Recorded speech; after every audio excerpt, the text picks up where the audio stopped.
Assis, Paris-Lyon. Les champs sont couverts de fleurs. Où allez-vous déjà ? À Alise-Sainte-Reine.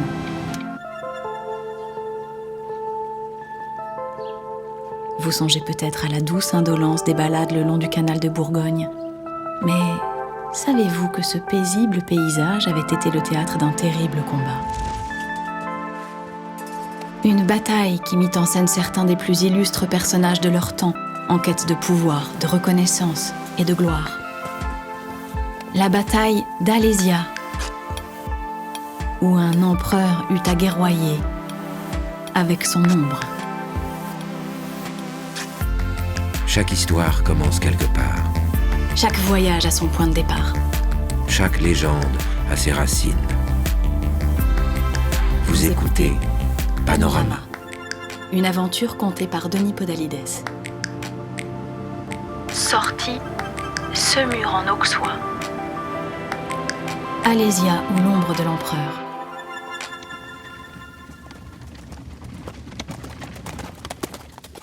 On ne sait jamais au juste où débute l'histoire. Disons que nous la prenons en cours, par un matin de 1860, en bordure du village d'Alise-Sainte-Reine, dans le département de la Côte-d'Or. Un cantonnier dresse un méticuleux relevé de la route et du terrain. Un paysan remue son champ. Le premier s'appelle Paul Millot, le second, Victor Pernet. Ils observent 4 hommes sortir d'une voiture à cheval. Beau costume, fière allure, des Parisiens. L'un d'entre eux déploie un trépied, installe son boîtier et fiche une plaque de verre à l'intérieur. La vue est dégagée, le paysage bucolique. Le temps de pause est d'1 demi-heure et laisse le temps à nos hommes de faire connaissance. « Vous êtes d'ici » demande un Parisien. Paul et Victor hochent la tête, interloqués.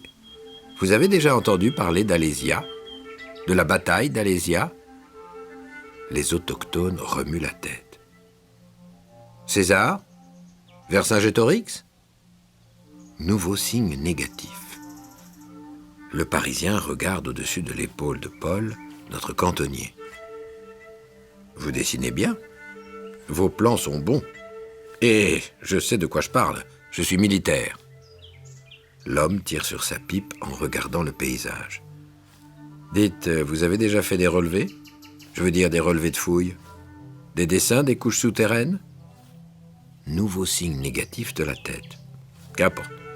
Vous dessinez bien. L'empereur aura besoin de vous. »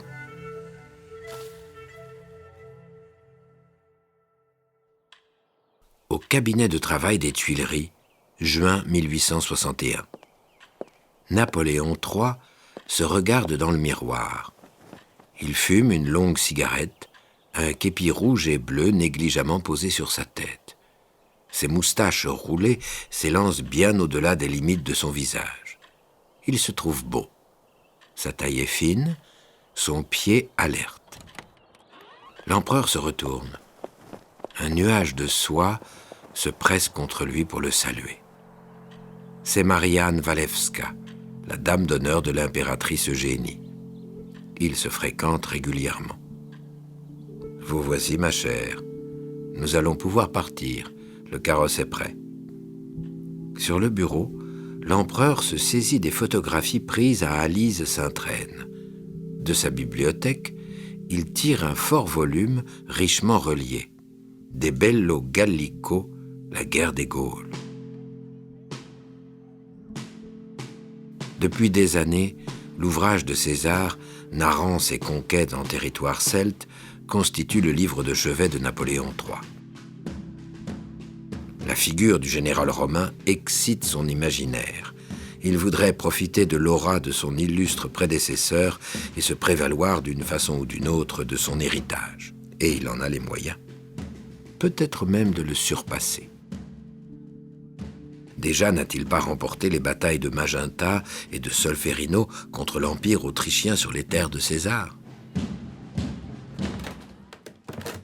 Prosper Mérimée attend l'empereur et sa maîtresse au pied de l'escalier. L'auteur de Carmen et de Colomba est devenu son plus proche conseiller. Le voyage sera long. Les deux hommes auront le temps de faire le point. C'est la grande tentation de tous les archéologues amateurs de prendre quelques paradoxes et de le soutenir mordicus, déclare Mérimée.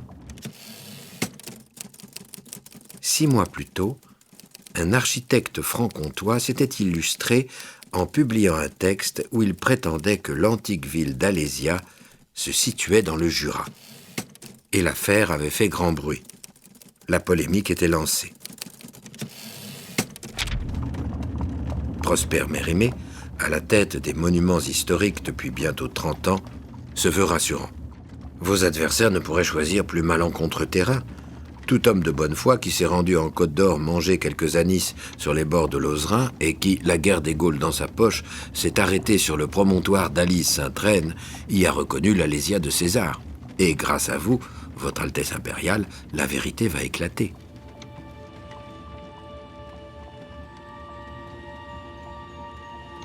En prenant la tête du Second Empire, Napoléon projetait déjà la construction d'un vaste ouvrage permettant de confronter le texte de César à la vérité du terrain, minutieusement fouillé. Et l'archéologie devint ainsi une grande cause nationale, pour fédérer les citoyens, cartographier le territoire et conter à chaque électeur le grand récit de la nation qui allait de Vercingétorix à Napoléon, en passant par Clovis, Charlemagne, François Ier et Louis XIV. Un tel ouvrage permettrait au neveu de Bonaparte d'asseoir sa stature impériale, de se distinguer des Germains voisins et de retrouver quelque chose du lustre antique de la Grande Rome. C'est à cette fin que la commission topographique des Gaules a été mise en place. L'une de ses premières missions consiste à étudier la petite ville d'Alise-Sainte-Reine. Il doit être midi lorsque l'empereur, depuis la fenêtre de son carrosse, découvre les premiers contreforts du mont Auxois. « La fameuse plaine de 3000 pas », soupire-t-il. « Il est des lieux où souffle l'esprit », rétorque Mérimée. Madame Walewska est encore assoupie. Au pied de la voiture, la commission topographique des Gaules les accueille au grand complet. Il y a Félicien de Saucy, Amédée Thierry, Antoine-Lucien Blondel, Charles-Raymond de Coinard et les autres.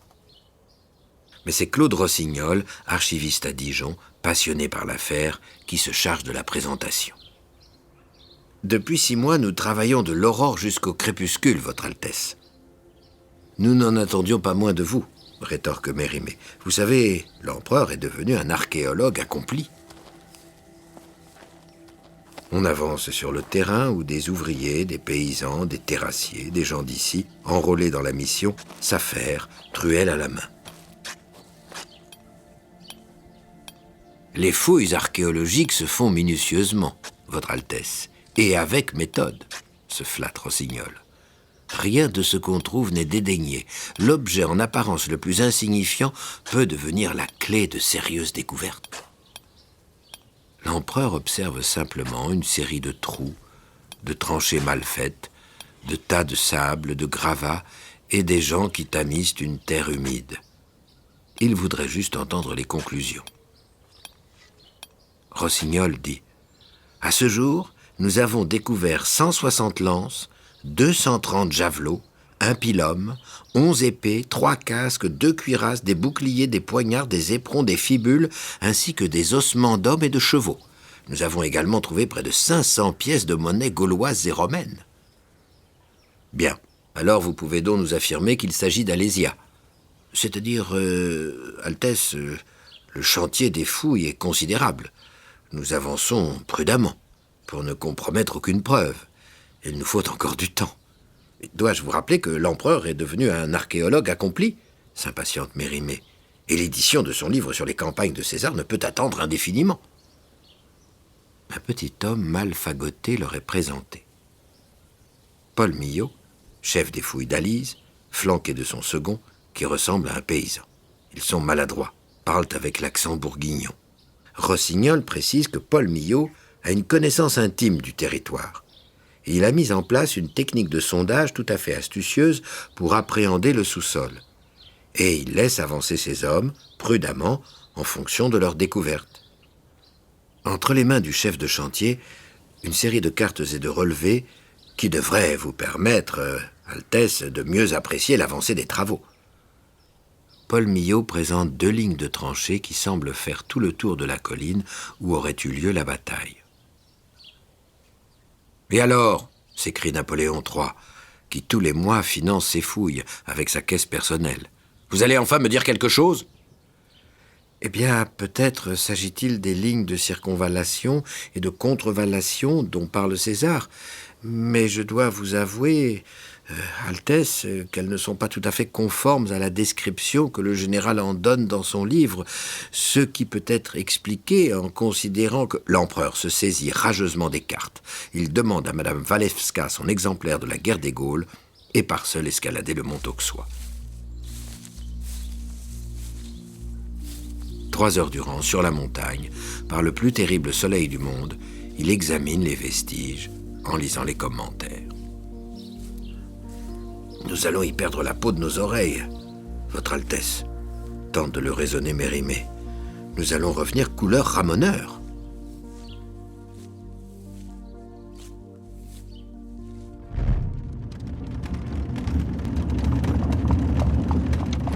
Sur le voyage du retour, Napoléon fulmine. Foutu cantonnier, incapable de nous livrer une conclusion. Madame Walewska est installée à la droite de l'empereur. Elle ne se départit jamais de son sourire. « Mais vous serez toujours mon César », lui caresse-t-elle à l'oreille. Napoléon III la regarde d'un air curieux. « Pourquoi ne fonderiez-vous pas un musée Napoléon III ?» demande-t-elle.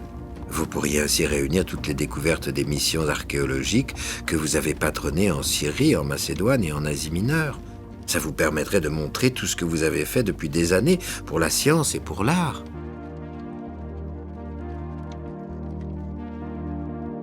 De retour au cabinet, l'idée d'un musée à son nom flatte toujours autant l'empereur. Napoléon III décide pourtant d'un trait de plume de remplacer l'équipe méticuleuse et méthodique des fouilles d'Alésia. À la place des académiciens, du cantonnier et des paysans, Napoléon III nomme un bon et fidèle soldat qui saura quoi entreprendre pour faire éclater la vérité. En 1865, peut ainsi paraître l'ouvrage qu'il projetait depuis si longtemps d'écrire sur les conquêtes de César. Il est truffé d'approximations et de raccourcis. Mais il restera néanmoins inscrit que Napoléon est un grand chef, capable de remuer ciel et terre pour forcer la vérité et faire renaître l'empire de César de ses cendres.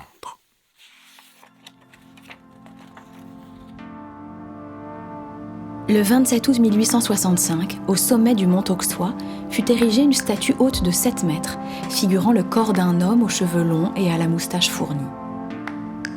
Certains y virent une image altérée de Napoléon III. Il s'agit en réalité de Vercingétorix. On peut visiter le monument ainsi que le musée au parc dédié à la dernière grande bataille de la conquête des Gaules. Rien n'a vraiment changé depuis, ni le doux modelé des collines, ni la plaine allongée où s'affrontèrent les cavaliers.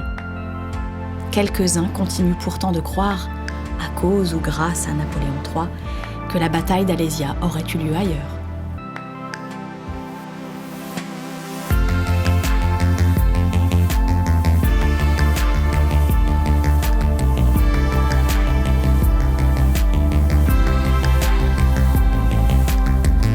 Amoureuses éperdues, Chevaliers illustres, créatures fantastiques, leurs vies légendaires ont marqué les paysages que vous traversez. et laissez leur empreinte dans le cœur des hommes et des femmes qui s'y sont aventurés.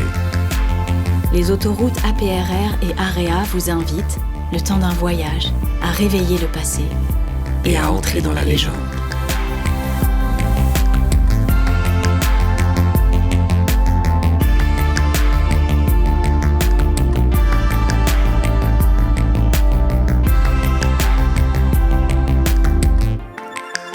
Vous avez écouté Panorama, avec les voix de Denis Podalides de la Comédie Française et Juliette Roudet.